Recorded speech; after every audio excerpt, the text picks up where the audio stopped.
Welcome back to your newest favorite podcast, Beards and Bitcoins, where BitBoy and JChains get together each week to talk about crypto and things happening in the community. They will bring you some special guests and giveaways, so make sure you're subscribed. For all show-related news, you can find the guys on various social media outlets. Everything is listed on the official show Twitter account, @BeardsBitcoin. Now, without further introduction, two dudes that have beards like Bitcoins and want to talk to you about both, BitBoy and JChains. Hello and welcome to your new favorite podcast, Beards and Bitcoins, where we're just a couple of dudes with beards who like to talk about Bitcoins. You guys can find us on Twitter @BeardsBitcoins, and I am your co-host, BitBoy. You can find me on Twitter and Instagram @BitBoy_HODL. Hey everybody, it's JChains. You can find me over on Twitter at Colonel Custard. I go by the name JChains, though we talked about that last week. How y'all doing today? Okay, guys, so last week we did our first giveaway with HODL Fuel. HODL Fuel is a crypto coffee, and they've got lots of different blends, and it is really, really good. I always like it when I can get behind something that's actually a good product, and HODL Fuel is out of control good. I actually met the guy behind HODL Fuel last week when I was in San Francisco, a really great guy. You guys can find them on Twitter @HODL Fuel, and their website is hodlfuel.com. They are a sponsor of our show, and we're looking forward to giving away another bag today. So, JChains, you want to tell us about our last contest winner? Absolutely. So last week we awarded a bag of HODL Fuel coffee to Litecoin Furby. Congratulations to Litecoin Furby over there on Twitter. Make sure that you like everything we do. Subscribe to the podcast, or we're going to hold your coffee ransom. No, I'm just kidding. We won't do that. I'm kidding. We won't do that. Congratulations. You won it. Just get in touch with us, and we'll go ahead and make sure that that's sent on to you. But for next week, right, how did you want to handle that there, BitBoy? Yeah, so for next week, we are going to do another giveaway. We're going to do it on Twitter, and it's basically going to be the same thing. I am going to give a question on Twitter, and all you got to do is answer it, and you have a chance to win a free bag. And all you got to do at that point, once you're the winner, is pick out your blend on hodlfuel.com. So be on the lookout. I will attach the question that you have to answer that'll have to do with today's show. It'll be in the post right after we post our podcast. So today we've got very special guests with us today. So I actually had the opportunity very early in my crypto influencer career to be on the show with the Coin Boys podcast. It was actually the first crypto podcast that I ever stumbled across. And I really like their motto. They're average everyday crypto bros. And that's basically what I am, what JChains is. We're not super techie. We're not, we try not to be, better than anybody else. We're just normal people that like crypto. And so I'd like to introduce the Coin Boys to you guys. This is Daniel and Andy. How are you guys doing? What's up, everybody? I'm doing awesome. What's up, guys? I'm enjoying life right now. Also, it's very different for us to be like sitting and waiting on the podcast for our introduction. It was very, relaxing. You guys made it very easy for us to enjoy that. And I'm really excited that you guys asked us to come on first. Yes, I don't like to do much work, so this was nice. This was awesome. So thanks, guys. Absolutely. It's it's good to meet you guys. Hey, quick question. As we before we dig into the topic of what we're going to talk about today, I got a quick question for you guys specifically. So this is a new venture for me, getting into podcasting, and one of the things I want to know, as this goes on for me and stuff, is I'm still a noob, obviously. I'd consider myself a podcast noob, but I'm going to work on that, right?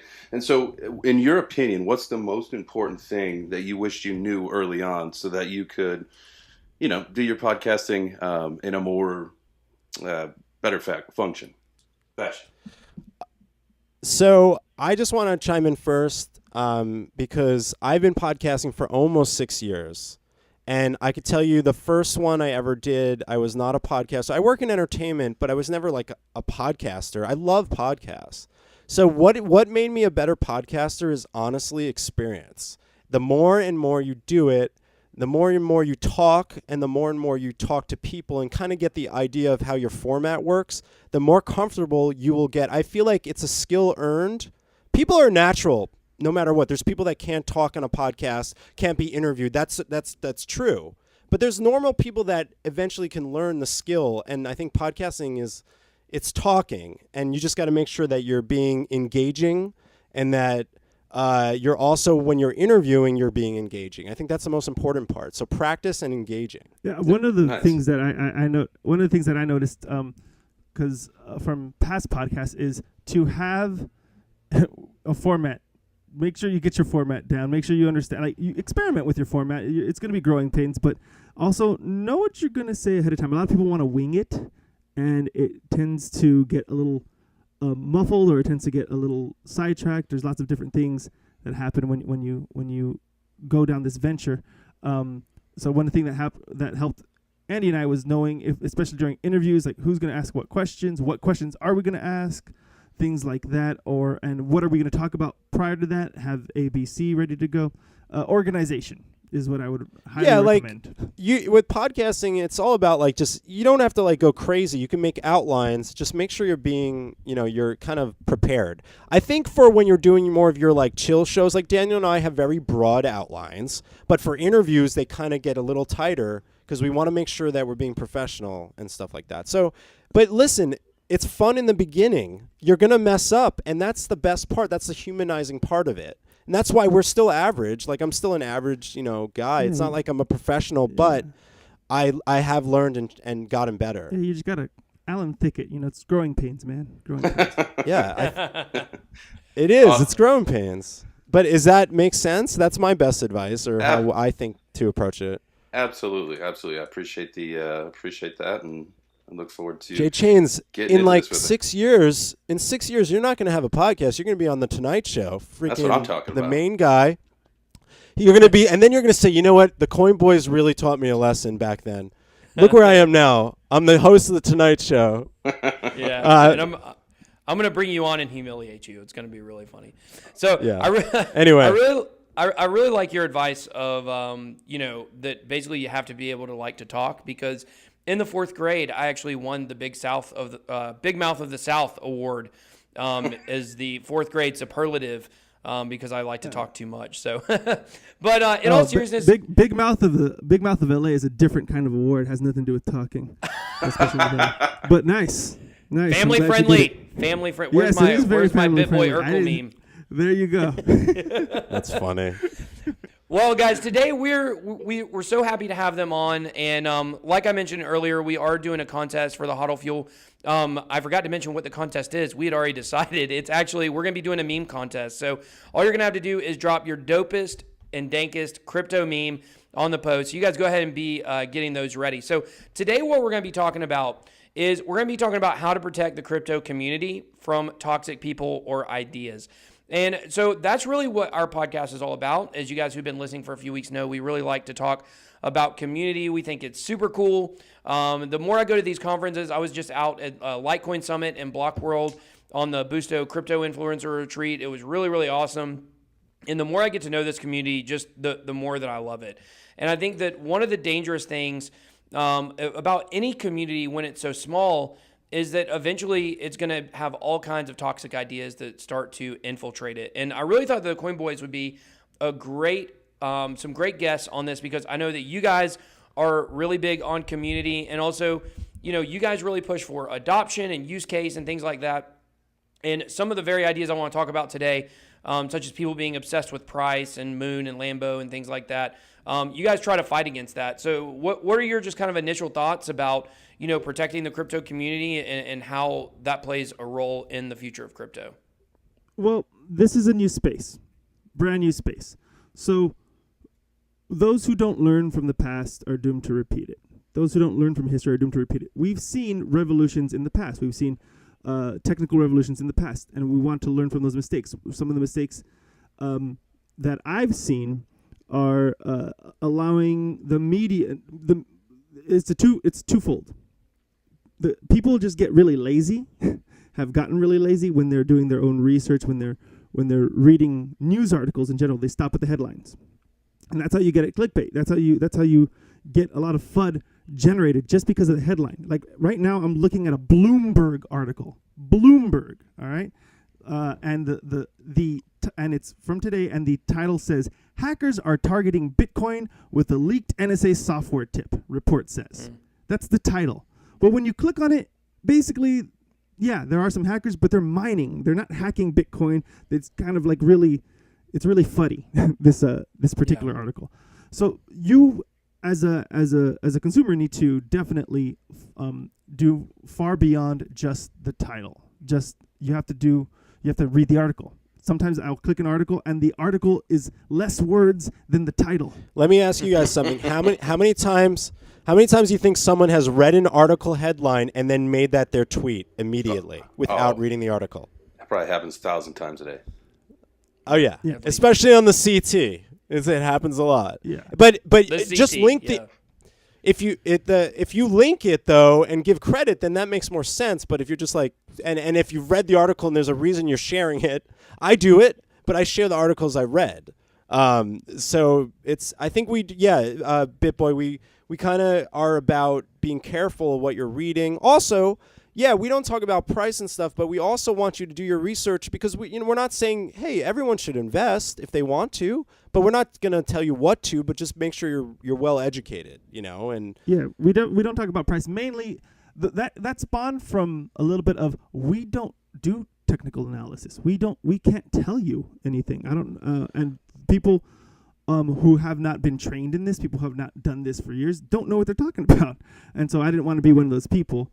And I mean, sure, it's fun to talk about price. Sure, it's and to say that I'm not in this for money 100% is a little bit ridiculous. And also to say that I don't watch people that do talk about price is I can't tell you that I don't. I have, and but it's just our personal. You have to come into this fact knowing that the price is gonna.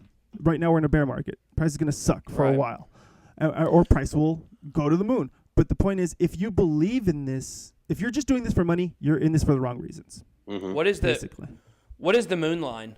What is the line? Jay Chains, what do you think? What is the number of the moon? I need to know.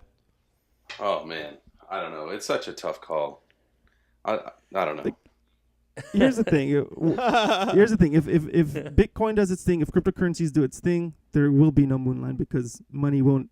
Hopefully, fiat won't exist at that point. So it doesn't even matter. Yeah. There will be no comparison. It's a desolate and miserable place, the moon. I don't understand.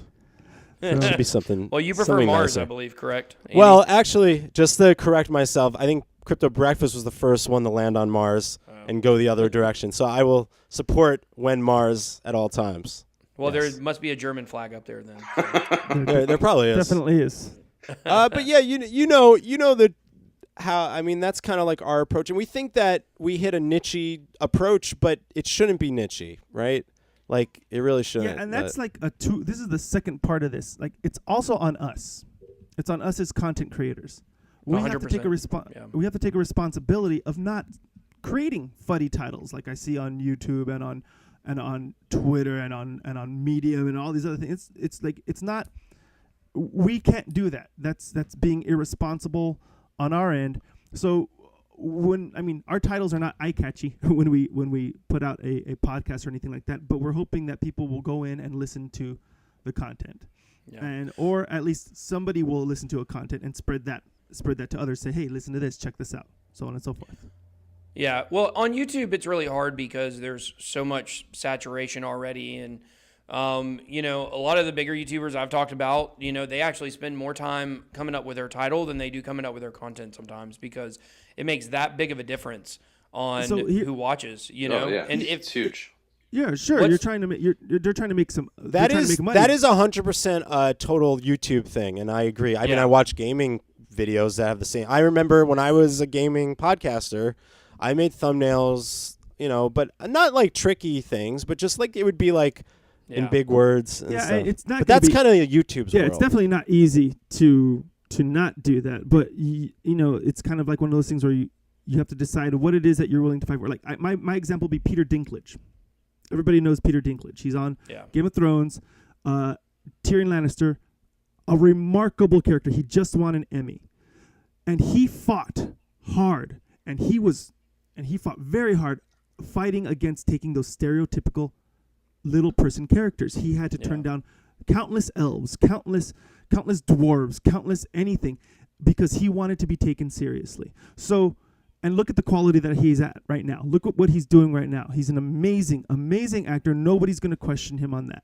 So that's the approach that I'm personally trying to take, and I'm dragging Andy along, and Andy's he's with me on that. So that's what we're trying to do, basically. Yeah.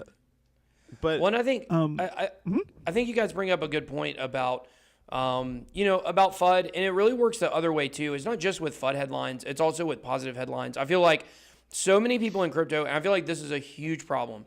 So many people in crypto, like they're just looking for that echo chamber, that confirmation bias about their coin going to the moon, or the one that they're invested in being the greatest one, or the Ethereum killer, or whatever it is. And so you have headlines on the opposite side too, and you have places like CNBC where there was one specific day, I can't remember exactly what the headline was, that Bitcoin, the price was dropping, and the headline was something very negative, and then all of a sudden there was a giant green candle, and they literally changed the headline within 5 minutes to be something positive. And that really goes to just show you like how much people are, testing different models of content to be able to get you to click on their content. But at the end of the day, what the actual content itself is, it doesn't really change. They didn't change the article. All they did was change the headline. And you just got to be really careful. Like everybody's trying to get you to click on their stuff, but you have to really get down to what the actual content says and make your mind up for yourself, and really just be an independent thinker. I think that's so huge in crypto, and we don't, there's a lot of people that aren't like that. They just see like one fact or one thing and then they run with it, and they don't really do their research themselves. Oh, no one reads, no one researches, no one does anything. Like you said, they just pick a headline and run with it, and then it's game over. Yeah, I saw. Sorry, guys. I saw on Reddit, Bitcoin crashing. Stock expert says, or analysis expert says, Bitcoin crashing. Right underneath that, Bitcoin mooning. Technical analysis expert says, and then probably like a meme about like. It was hysterical. I'm like, okay. So that's it in a nutshell. The beautiful thing is, the great thing is, it's just starting. We can correct course, and people, vet who you want to listen to. Really vet them. Like check out what they're saying. Check out what they're doing, and don't just blind trust everybody. Definitely listen to their message and listen and see who their sponsors are. I know that's a big thing as well. And that's actually for news today, because I'll tell you this. So I worked for a Lopez Tonight, which is George Lopez's talk show that was on for like 2 years. And George did something that should have made the news, should have been headlines, but it got cut because of the people who were running who ran that show cut it, and also ran some.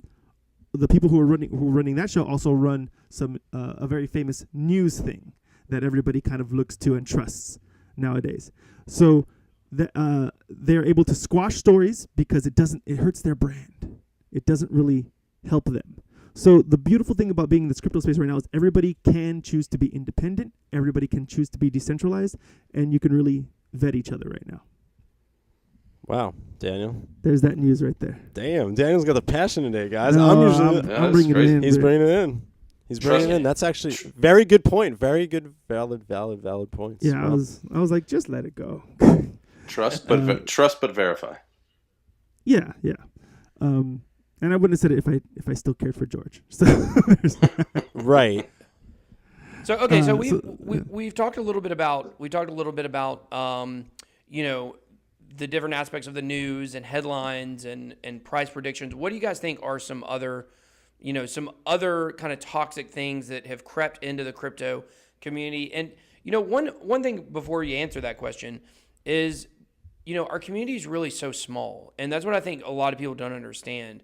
Yes, a lot of these people, like I'll take somebody like Crypto Love, who is a good friend of mine. He's got 92,000 subscribers on his channel, or 93,000 maybe now. But what people don't realize is what a huge percentage of those came during the bull run and are gone. They still are subscribed to that channel because they just never went and unclicked it. But a huge portion of his subscribers, and all of these guys, Crypto Bobby, Supoman, Crypto Daily, all these guys that are 100,000 plus, they're actually losing subscribers every month. And the reason is because like people have just left crypto. And I don't think people realize how small the crypto community is. And that like almost all the YouTubers, like we all know each other. And we hang out at these conferences and things like that. Crypto Twitter is kind of the same way. It used to be where you couldn't keep up with all the tweets, but now, it's much, much, much slower. And so that's why I think it's so important that we talk about all this stuff and talk about some of the toxic stuff that could come in, because it is still small enough to protect. And, we're really setting the course for, the future of what crypto is going to look like. I think in 10 years, they're going to make movies about this time, maybe 15 or 20 years, because it's going to be such a revolution. But what are some of those toxic ideas that you guys think, have started creeping into the space or could creep into the space that we kind of got to fight? There's definitely, and let's just be honest that a lot of genres and spaces have the same problems. Let's not forget that. Exactly. But we can learn from those. But we can learn from those because this is young. Now, one that I have recently had a problem with, I've been open about it on Twitter, I've made memes about it, is that being here as long as I have never in my life until just maybe a year ago heard the term no coiner. I hate it, and I'll come off on this, and I know it's fun in moments and memes. That's fine. That's cool, but we are not, those people that ran away, they're gone now. But guess who's going to come back soon? But there's going to be more than just them. There's going to be newer people. And if we treat, some people treat no coiners like you are a no coiner. You were one.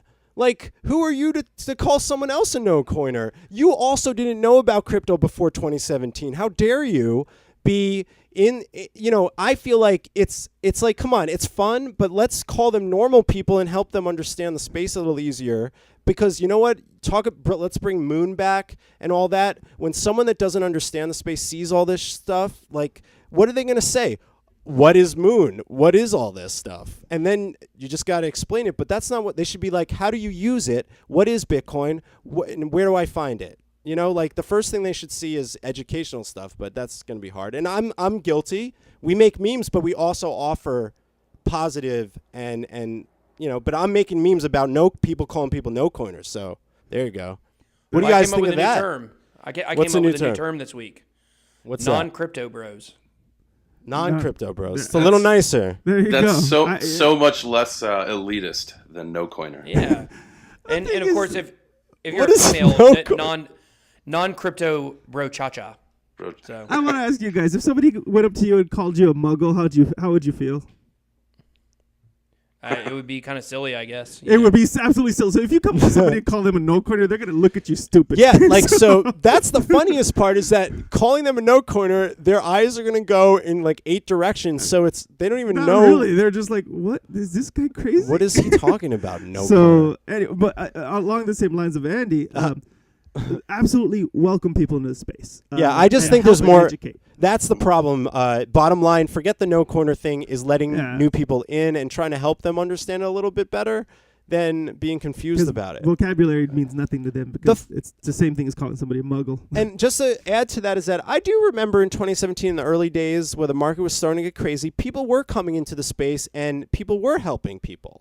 But I feel like because it's been so slow right now, we've gone into this abyss of consistent content. We're just circling around our Twitter content, and new news isn't really news. But there's still adoption happening, and that's kind of what you got to focus on right now during this time as well. So I feel like a mixture of us being in control of how we introduce cryptocurrency to the world and also, spreading the right information. So I guess I went off on a rant on the no corner thing because that's recent for me. So, and I feel like let's call these people crypto, I like that better, BitBoy. I will accept that one. That makes me feel better. Bros. Non-crypto bros. If you said to a I almost said it. I almost said if you said to a no coiner, you see, I am messed up. But if you said, oh, these are my non-crypto bros. They're like, hey, yeah, we're not in crypto. Yeah, how you guys doing? Instead they'd be like, what's a no coiner? What are you talking about? Was it Andy? Was it you that was telling me that? I can't remember if it was you or somebody else, maybe in our little Satoshi Droppers group, that was saying that they had a friend who was called a no coiner and they got like legitimately offended? That was Andy. And he said, Yeah. and I was there for Yeah. this. He didn't get offended. But he didn't know what they were talking about. Exactly. He was confused because somebody just called him a muggle. Yeah. It was confusion. It was confusion. So that's what happened. But I remember when he heard the word for the first time, he was like totally like, what is that? Yeah.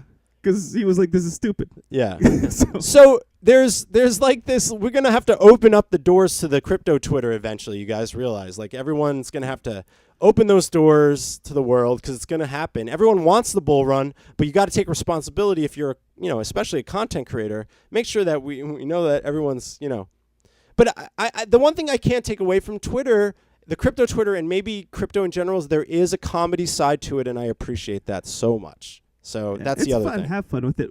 Well, my big thing kind of sidelining with that one is for the people that are in crypto. Stop being fans of one coin. Quit it. Yeah. That doesn't make any sense. It's not going to be one coin to rule them all. This is a new revolutionary space for economics and technology and government and everything. It's things are not going to not everything's going to see the record albums are coming back, but let's take a look at albums. What lived on from there, the recording of music, and it's gone on to digital now. We're doing it from the cloud, but so maybe Bitcoin won't make it, but something from Bitcoin won't make it. Maybe Ethereum won't make it, but something from Ethereum will make it. We have to make sure that we pick and choose things properly and support that which we want to succeed. Yeah. Yeah, what Jay Chains? I know you've worked with a lot of different projects with the little YouTube series that you have been doing. What do you think about that? Have you encountered communities with different coins that seem like almost cultish? Yeah, I mean, I think everybody sees that. I mean, there are definitely the projects where they, you're just so narrow focused, and I don't say that in a negative way, but so narrow focused on, what your project is doing that you might lose sight of everything else around you. And, like you said, you've got all your eggs in one basket, and you just become, just super focused on that particular project or coin. And I agree with you guys. I don't think that that's a smart. You got to spread the wealth, find some projects, find a couple different industries that you might like or might have a passion in or think is going to be interesting or around. But definitely there are projects where people, that's all they see is what they've got going on, not the big picture, and bringing the big picture to everybody is what we need to be more focused on. That's how I feel about it. Yeah, I definitely agree with that. Go ahead. No, I was going to say, I mean, you got to understand, people were really big fans of BitConnect. So there you go. What happened with Hey. Hey. BitConnect? That will forever be a GIF and a meme for the And it rest should of be. eternity. That should be a Forever. lesson Should be. It is a for lesson. everybody for the rest of our lives. But I will say that I think it's one of the funniest parts of meme, GIF, and funniest, worst things to happen to cryptocurrency. yeah. So Well, I mean, even if BitConnect was doing well, even if BitConnect was still doing well, like Yeah. it was, even if you just took that whole aspect of it failing and being a scam away, it was still already just so funny. That was like, what a ridiculous character on stage to be yelling like that. my God. It wouldn't have mattered where it was. It could have been, any conference, and he just looked so insane. So And he's on a water fast, I think, though. A good example, too, from that, a good lesson is keep in mind that that was also a crypto event, and that was a huge one. It looked big. It was well produced. They put money into that. But that was like normal people got scammed into going to that. And there's so much of that going on. There's a lot of, crypto, like people starting meetups. There's bad information there, too. there's a lot of flashiness. So don't that forget, happens. like, Yeah, let me talk about let me plug my friend Crypto Crow's conference he's got coming up, because I do agree with you that the conferences, and we're all going to World CryptoCon, or at least me and Andy. Looking forward to that. I think Justin Jay Chains is still up in the air on it, but I'm working on it. working on it. Well, I hope to see you there, but we're all going, and it's going to be a great time. I've been to several conferences now, and they're a really great time for the influencers to get to hang out with the other influencers.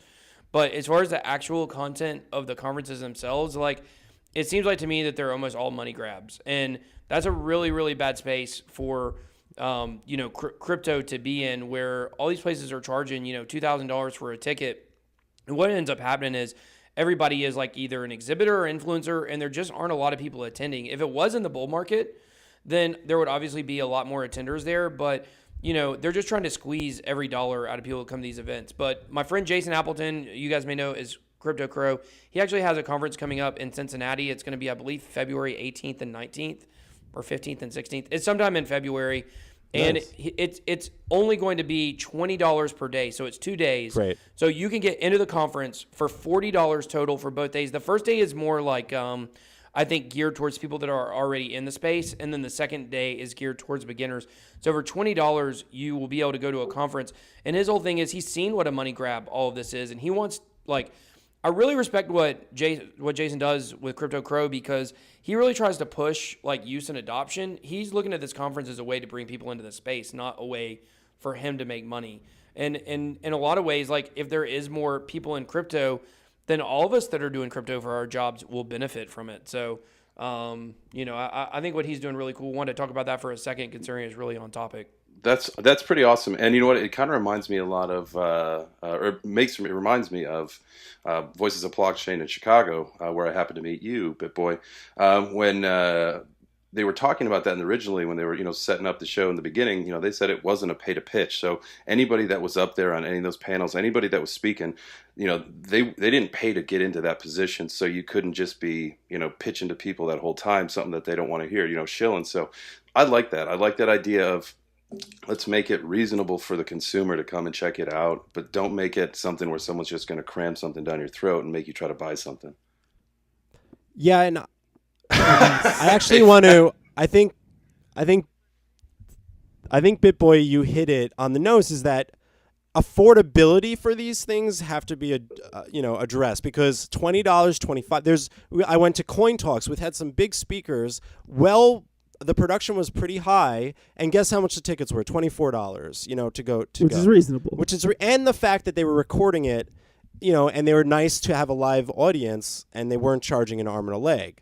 The problem is that I think that a lot of these, and I'm excited for WorldCon and the other cons I'm going to, but I think they underestimated that, yes, cryptocurrency is popular, but it's nowhere near, gaming convention in LA every year, E3, is a part of a $1 billion industry, which crypto is now, but everyone knows what gaming is. No one even a no gamer knows that something like video games exists. So they're not, I don't think the cons are there quite yet to be doing these ridiculous like prices. Like it's a little ridiculous. And then they end up cutting and slashing prices as they get closer and giving it free by the time it's over. Like if you've noticed that. So I just want to make, it's just not there yet. The market isn't there yet, but I think you said the influencers are there, and I am pumped to meet other influencers and go to more. And we've been more visible in the LA scene, so we're trying to represent. Yeah, some positivity. Yeah. I mean, I grew up. My mother was in marketing, so I grew up around commercials and advertisement, and I've been able to grow up seeing BS everywhere. And that's the thing is, it's okay for these companies to be flashy or whatever, because the honest truth is if they come at you in like hoodies and sandals and just kind of trying to tell you something, you're going to think they're crazy. So they do have to have a presentation involved, but you have to really dig in deep to the presentation. You have to dig into their message. You have to dig into their path, and don't just let the flashiness get to you. I mean, we just went to a Blockfolio event on Saturday, which was really cool, very flashy. The drinks were delicious, and the food was and the was food very was good. absolutely wonderful. But the other half is we wanted to be there to see what it was Blockfolio's goal, what are they trying to do, and we like Blockfolio. We're not technical analysis, but it's nice to have something like that to use. Yeah, and I was using that event to meet people and tell them what I believed in. And ask questions as well. Like, so BitBoy and Jay, like, I would sit there, meet a new person. They'd say, what do you do in the space? And you know what I would tell them? I would, and I think that there's, we're trying to spread this positivity. The Satoshi Droppers in LA, our small group, we're trying to represent some awesome meetups. And, hopefully one day we do a Satoshi Dropper con. Oh, it's That'd be coming. fun. Yes, yes. I hope so. Yeah. Yeah. But there's a lot of fun to that, so I'm excited for Vegas, like everyone else is. Yeah. Like, think about it. Like if you ever go to any of these conferences, just kind of go in. with questions in your head, and an open mind to just listen to people, but don't be, don't walk away going, you know what, I'm sold. Go back home and do some more research. Yeah, well, I tell you something that I've really that's been weighing on me a little bit with just a lot of these conferences I've been to. Something that's very concerning to me about crypto right now is I've gotten to know so many influencers, and I think a lot of your influencers that are scammers, which we know they're definitely out there, that they don't really come to these conferences, because they don't want to be seen. They don't want to be, have people ask questions. So if you see influencers that are out and about, that are getting around to the conferences, you can pretty much, I'm not going to say guarantee, but, the best bet is that they're probably legit, that they're probably legit. They want to be out in the community. And I've met so many cool people in this space that are influencers. But the thing that really concerns me is after going to all these conferences and talking to a lot of different projects, like I really have started to see that a lot of the influencers know more about crypto than the projects. And that is... Yeah, that's crazy. You're right, man. Yeah. and here's the thing: the people that you need to talk to, the people that you really want to ask questions from, they are socially awkward. It's just naturally in this space. That's true. And that's definitely something in crypto with, that's why I think, we talk about the importance of marketing a lot in crypto and how you can take a bad project and have good marketing and it can do really well. And then you can have, a really great project that has bad marketing and it'll crash.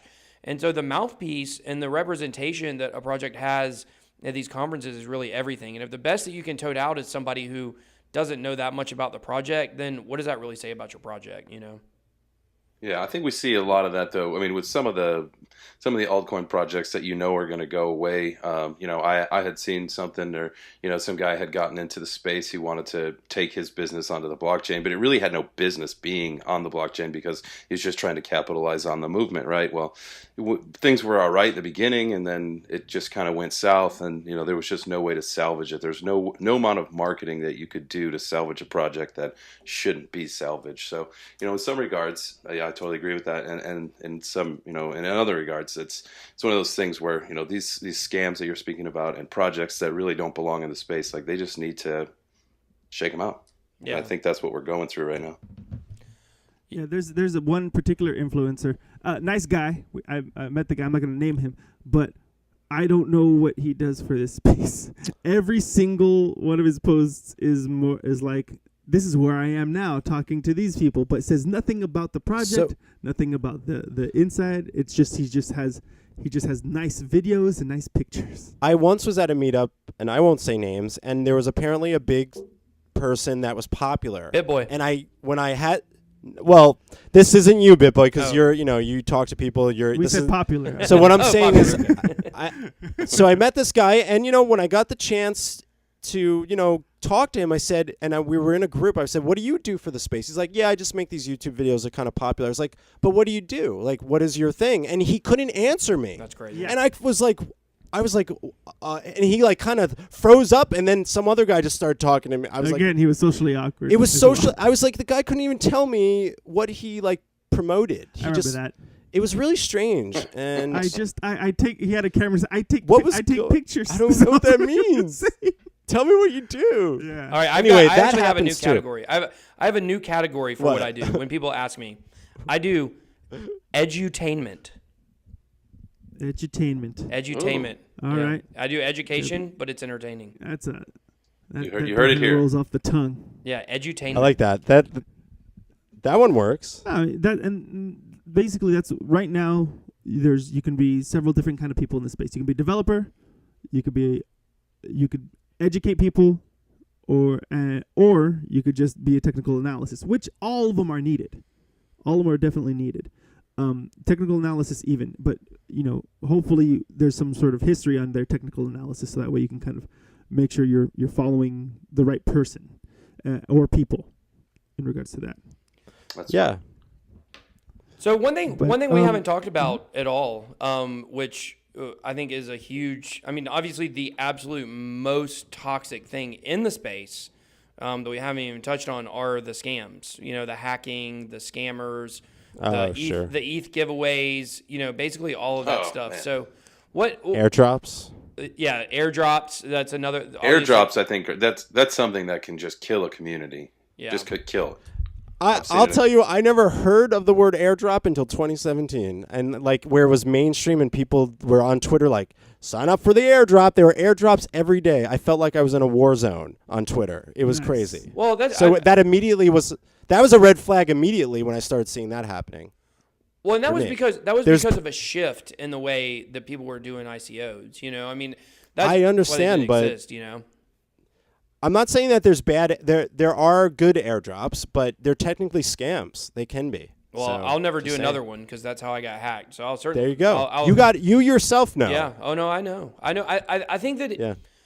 I think that the idea of the airdrops is really cool. It's, you know what? Let's instead of trying to raise all this money, let's actually have a use case. Let's hand out all of our tokens and then let the community agree on the value. And that's basically what the airdrops are trying to do. Now, sometimes they would try to peg it like, oh, it's going to be worth this. But you guys know, if you look at CoinMarketCap and you see, you know, once a project gets listed on there, you know, it almost always plummets or either spikes, you know. So it's never really, it's never realistically pegged before it actually gets launched on exchanges. But the idea of it is really cool. The problem is the scamming game in crypto is so far beyond any other scamming game in the entire world in any category, because crypto is so prone to have hackers already in it, you know, because it's basically trying to get around the current way that we do things. And that's obviously why hackers exist. And so they're just so creative with the stuff that they do. I found one. Now, I don't think this is technically a scam, but this is absolutely crazy. So I was checking my Ether wallet, and I had a coin.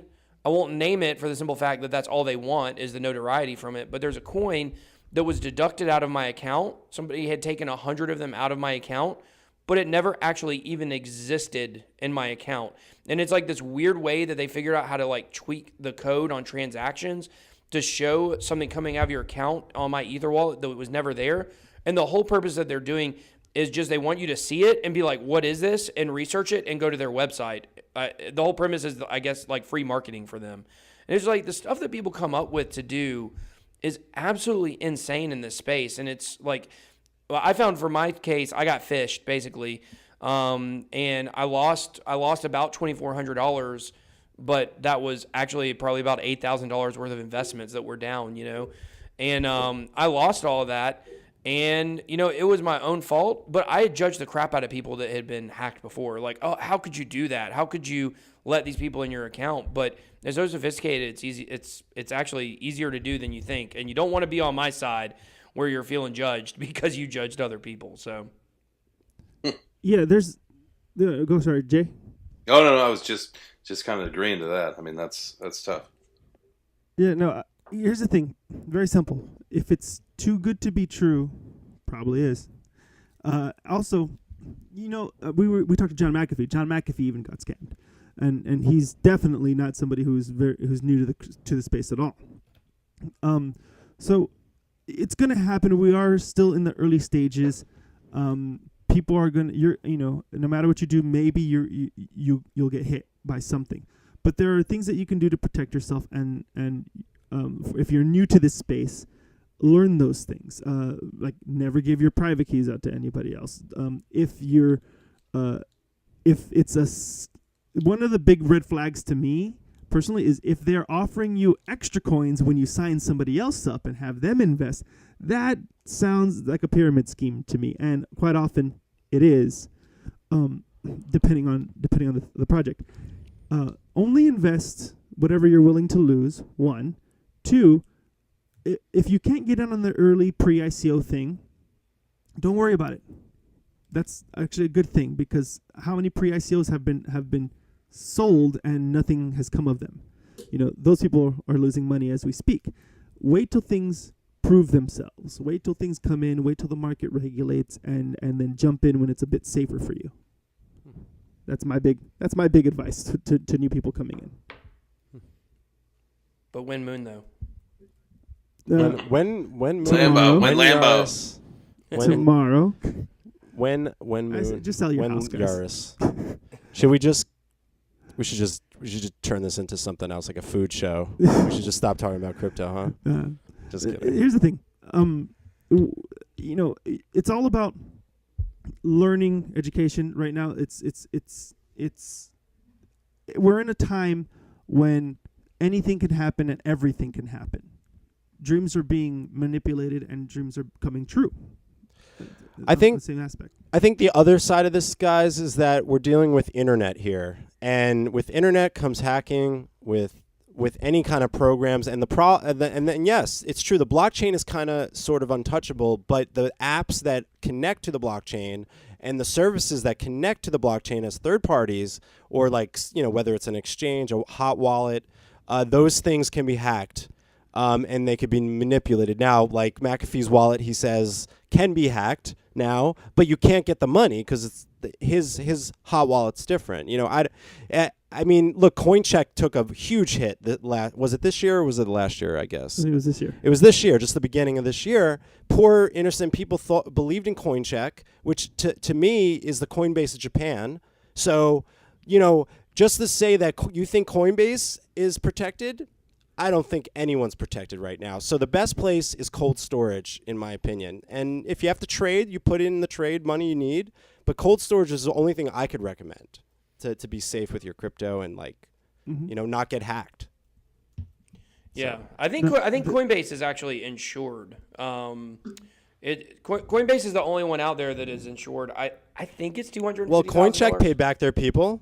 They pay back their Yeah. people. I'm just saying, I'm talking about hacking. They were still, that doesn't mean that, but that. They were vulnerable. Dealing with insurance sucks. I lost my car recently. So you think you're going to want to say someone that has 20 Bitcoin one day on their Coinbase account and something happened and they have to wait for insurance to kick in on 20 mil of Bitcoin? Yeah.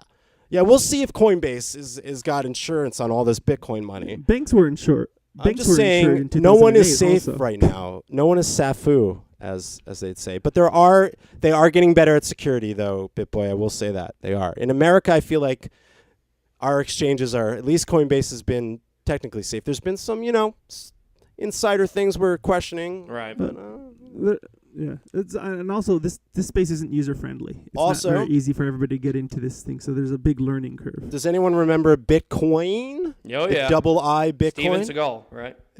Steven Seagal. Don't forget that names are tricky. We do a show called Shitcoin or Pokemon, which BitBoy, I'm sorry, you're still last place, and I know that sucks. But I did win Naomi's you're gonna show, so Yes, I heard. yeah. That's cool. Congrats. But I'm saying, I keep telling you, there's going to be a chance to redeem yourself with that. I promise. Well, my kid just got And into I'm Pokemon. rooting for you. So I've been studying the cards. Good.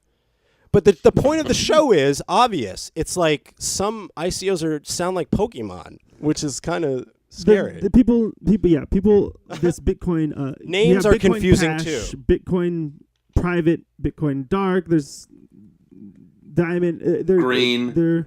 There's literally Bitcoin pizza. It's really a thing. Yeah, they're trying to confuse. It's a new confusion people tactic. coming in, and so this is gonna suck for new people coming in. We as the community, it's on us to make sure that we try to do our best to protect as many noobs as possible coming into the space. And that's why it's so unfortunate that you have a guy like Roger Ver, who is just trying to outright manipulate people with Bitcoin Cash. I mean, you can look at a lot of examples of how he's done that. And I'm not really one to call people out by name, but I feel like he is one who is a cancer to our community. That's okay. You can call him out. Yeah, well, I did. And he's listening right now. He's listening right now, hopefully. Hey, Roger. Come on the show. Yeah, come on. We'll talk to you. But, I mean, in all seriousness, though, with what they've done with Bitcoin.com, what they've done with @Bitcoin, the Twitter address, what they've done with the BTC subreddit, it is really manipulative. And I don't think it speaks well to Bitcoin Cash and their movement on what they're trying to do and say, oh, it's Satoshi's original vision and things like that. By manipulating people. It really is sad to me. And I literally know people who have bought Bitcoin Cash because they thought it was Bitcoin. I know that really blows the mind to think that that's even a thing that can happen. But, like I said, it's just cancerous to our community when we're, backing a project that the whole thing is trying to manipulate people and trick them into what is Bitcoin and what is not Bitcoin. So what do you guys think about Roger Ver and what he is doing? Wait, this is a kid-friendly show? Yes, family friendly. Got it. Okay. Got to keep it for the kids. No. I'll start because in the early days, and I've said this before to some people that I know, in the early days, Roger Ver was actually respected, looked up to, was a very strong lobbyist for Bitcoin and like the start of it, and was a part of that history. So I actually believed he was, a really quality guy. And then the Bitcoin Cash thing happened, and let's be honest, that didn't happen like a long time ago. That was very recent. And I get it. He has some major investments in this, so he is figuring out a way to say like, listen, the original Bitcoin code is this, and Bitcoin forked to Bitcoin Cash. This is the true Bitcoin. That's the problem. It's not. And I have a problem with that, and my views towards him changed because of that. And now, where I did respect him as a person in the space that helped this space get to where it is, he's changed, and I don't know if I can agree with him. One of the questions that you have to ask yourself when you're looking into any token or coin is, who has what to gain? Who gains what from where? And Roger Ver had a huge thing to gain. He had a lot of Bitcoin, and he realized, if I fork this, I'll have double. And maybe he really did genuinely not like the path that Bitcoin was going to. Sure, I'll give him that. But if he really believed in it, then he wouldn't be lying to people. And that's what he's doing right now. Roger Ver is lying to people. And when you really dig into the facts behind Bitcoin Cash, I mean, there's a lot of sketchy stuff going on with it as well. There's a lot of questions of centralization. They say 90% of the nodes are, basically located all within, I can't remember what the number was, like 100 miles from each other. So it's not like it's totally out front. And, there's this question all the time of like, what is Satoshi's vision? And, unfortunately, in my personal opinion, I believe Satoshi's dead. I think it's, most likely Hal Finney. And there's a couple other candidates who are also dead. I think there's about a 50-50 shot. But, with that being the possible case, like, we'll never really know. I mean, and I think that's really a blessing for Bitcoin, that it doesn't have a person out there like Roger Ver who's always trying to speak for it and speak for the original vision, because over time, people's visions change. People adapt to whatever's going on currently. So we don't even know if Satoshi is alive. And if he is, would he even really... where would he be right now with what he thinks about, what's going on with Bitcoin? So I think it was recently, in the recent years, the ideology of Bitcoin has been filtered out, and kind of like the one I remember when I came in has kind of the anonymous, like right. the erase the third party, and then here's Ripple who works with third parties, and here's all these other companies and blah blah blah. Like, it's just like, man, it's just the ideology has to come back a little bit. But here's the thing that would have changed my view on this whole Bitcoin Cash thing. And we've talked about this. All he had to do was say, okay, I'm doing a fork of Bitcoin. I'm calling it Ver Cash. Okay, and I'm making a company, and I'm gonna do this with it. I'm gonna make it a Paycoin or something. Like Litecoin is a fork of Bitcoin, but Charlie was like, you know what? I'm changing the name. I don't want to confuse people. This is something new. This is Litecoin. That is a difference. That is a huge difference, guys, and that's a very small thing. Yeah. But it turns out to be he's playing on and pulling in new people that don't know what it is, and then they're like, no, I heard that guy Roger Ver, he's popular, right? He was in documentaries. He said Bitcoin Cash. He's a billionaire. He said Bitcoin Cash is the true Bitcoin, so I'm going to buy that. Sorry, man. I'm not going to listen to you, who's been in Bitcoin for 6 years. Yeah. That's the problem. He has influence, and he used it. And we got to speak up on it. Yeah. We're speaking on it. Yeah. You also got to take advice of the Treehouse guy. Right. Yes. It's nice. There's a lot of lies. There's a lot of manipulation. There's a lot of hype. There's a lot of flashiness.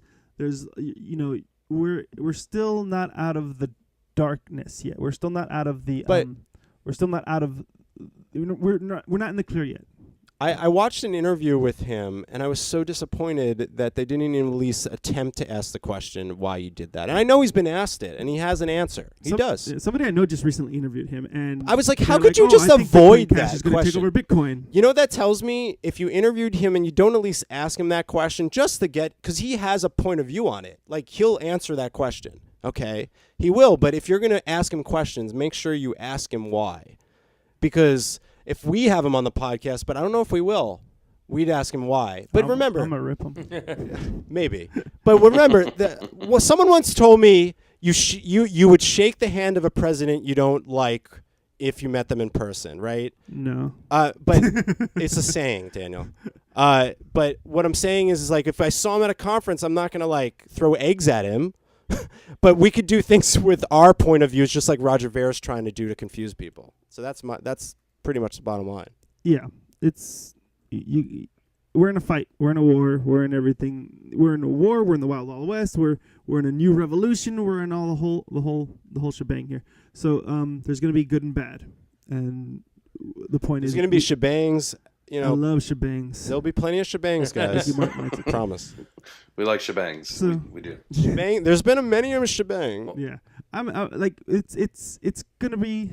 We got some time. We got a long ways to go. And you know, Crypto Boy. I almost called you Crypto Boy. Your name is BitBoy. Somebody What am I called me doing? Crypto Boy. Oh my So- God. Some I'm like, ICO that would talk to me. They were like, "Hello, Crypto Boy. We would like to talk to you." hello, Crypto. Interesting. Hello, Crypto Yeah. Boy. I thought about now doing. I think thought I about lost doing. my train Asked of my thought. wife if she thought it'd be funny if I took like some male modeling shots. You know what I mean? And started going by BitBay. You know, for a bit for the show. You know, BitBay instead of BitBoy. I don't know. Maybe Interesting. nobody else think that was funny. My wife certainly didn't funny. think it was funny. I But that sounds about right. in all seriousness, though, you know, Jay Chains brought up the Treehouse guy, and if you guys don't know what he's talking about, you know, the Treehouse guy is basically from a CNBC documentary that they did, and basically they tried to throw Bitcoin under the bus and the whole crypto community, similarly to the way that John Oliver did.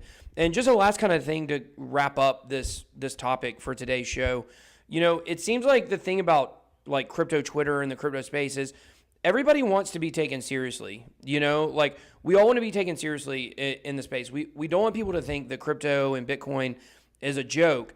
And yet so much of what happens in the crypto community, we've already talked about a lot of it, about talking about, you know, Win Moon, Win Lambo, my poor family, the prophecy that was fulfilled when Romero went out to Las Vegas. You can look that up for yourself. We're family friendly. Can't really talk about it. But there's a lot of stuff that goes on in the space that's just really silly.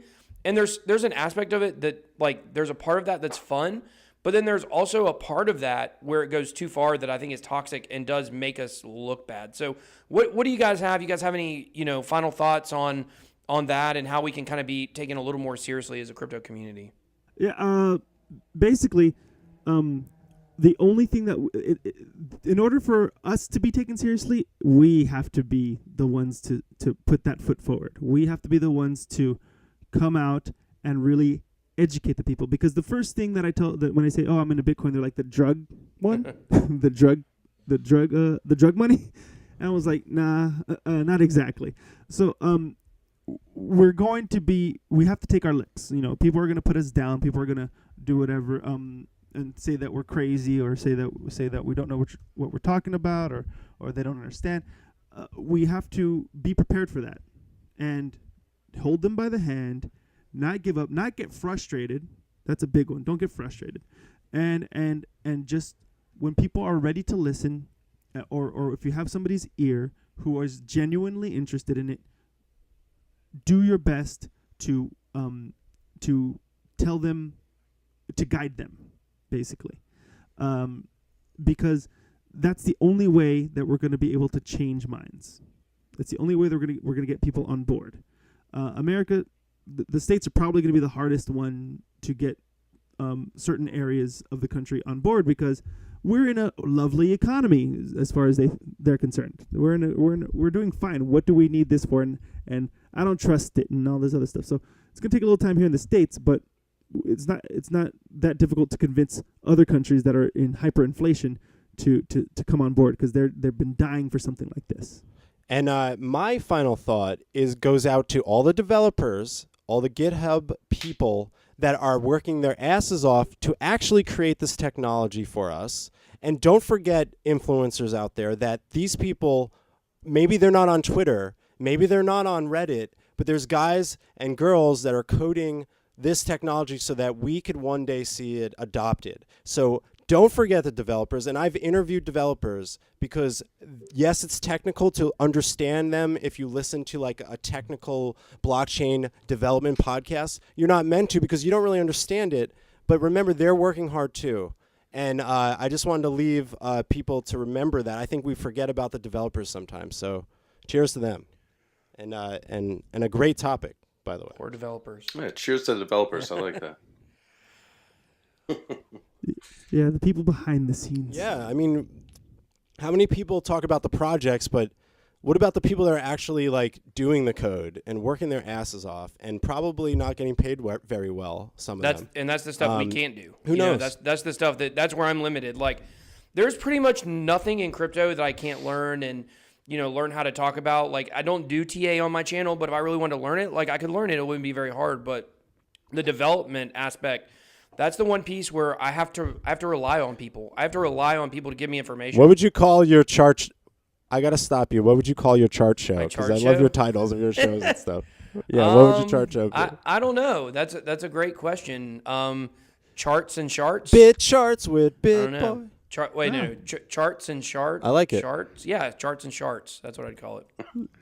Sorry, I didn't mean to cut you off. I just wanted to Charts, know. I had to know. Charts and Yeah, charts? charts and charts. Welcome to Charts and Charts. I love it. I love it. Gotta make t-shirts, Yeah, man. Chart- Anyway, Charts and Charts. That was just off the I'm dome. sorry, I didn't mean Just to cut off the you off. dome. What'd you say, Jay Chains? I said, I'll take one of those shirts. Charts Yeah. and charts. Yeah. It's sad. That's all I can And come it's like, up don't with. shart I the wish I bed. was prepared with something wittier than that. That's number one. So whenever that you decide to TA, you know exactly what that title has to be. Sorry, I didn't mean to cut you off. Sorry. We'll go for it. That was funny. Well, cool. Well, we certainly have enjoyed having you guys on as our first guests, and certainly look forward to working with you guys some more in the future and having you guys on again.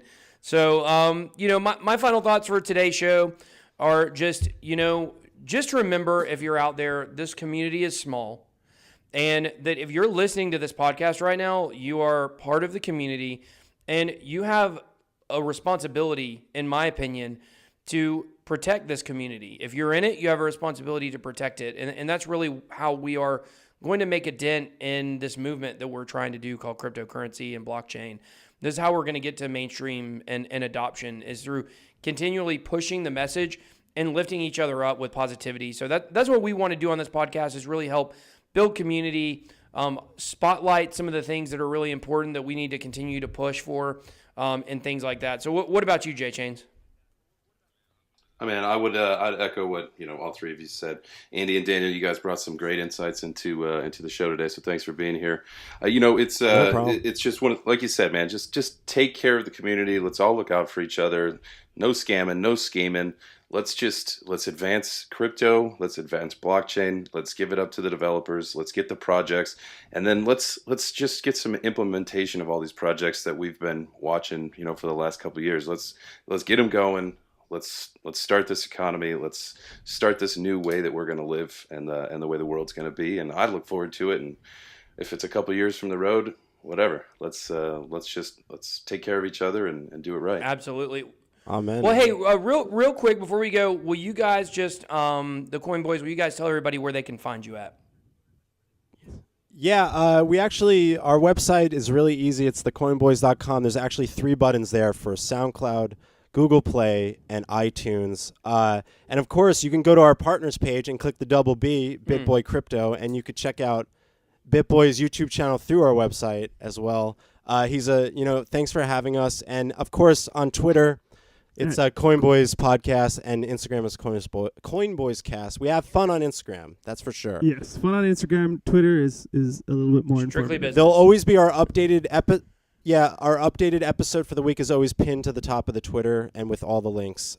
Thanks so much, guys. Yeah, this was fun. Daniel, I had a blast. It's nice to sit back and kind of talk with you guys, because I think, BitBoy, you've always hit the nail on the head. We're average crypto bros, but we're a little bit more informative, I think, all of us. So And Justin, awesome. Thanks. It was great to do an episode with you guys. And we're supportive of this awesome new podcast. And I'm sure, of course, they're coming on the Coin Boys podcast.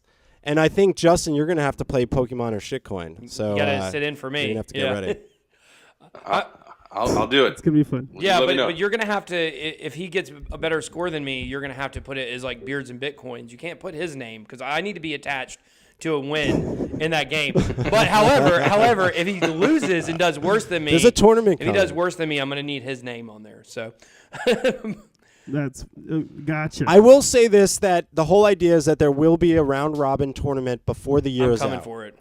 Because we can only do it once a year. that's a tall. I'm tall freaking task. Rocky. I'm gonna happen. Rocky training over here. I'm running ready. stairs. I'm already freaking work- lifting logs. I've been over to Russia. like I'm ready. Nice. So I can't wait. Nice. Excellent. well, That's how you grow that beard. big shout out to Huddle Fuel, our sponsor for the podcast here. You guys don't forget to enter our contest. And I guess that is going to wrap it up. So I am BitBoy. You guys can find me at BitBoy_Hodl. That is J Change. You can find him at Colonel Custard. And that's it, guys. Until next time, we'll talk to you later. Later. Peace. Peace. Well, that's it for this week. Thanks for listening to Beards and Bitcoins. If you like what you heard, show these guys some love and rate review on SoundCloud or iTunes. Also, remember you can always find the guys on social media. The show Twitter page is @BeardsBitcoins. You'll find direct links to BitBoy and JChains from there. Make sure you check for updates, announcements, and contests. Good luck to all who enter. See you next time.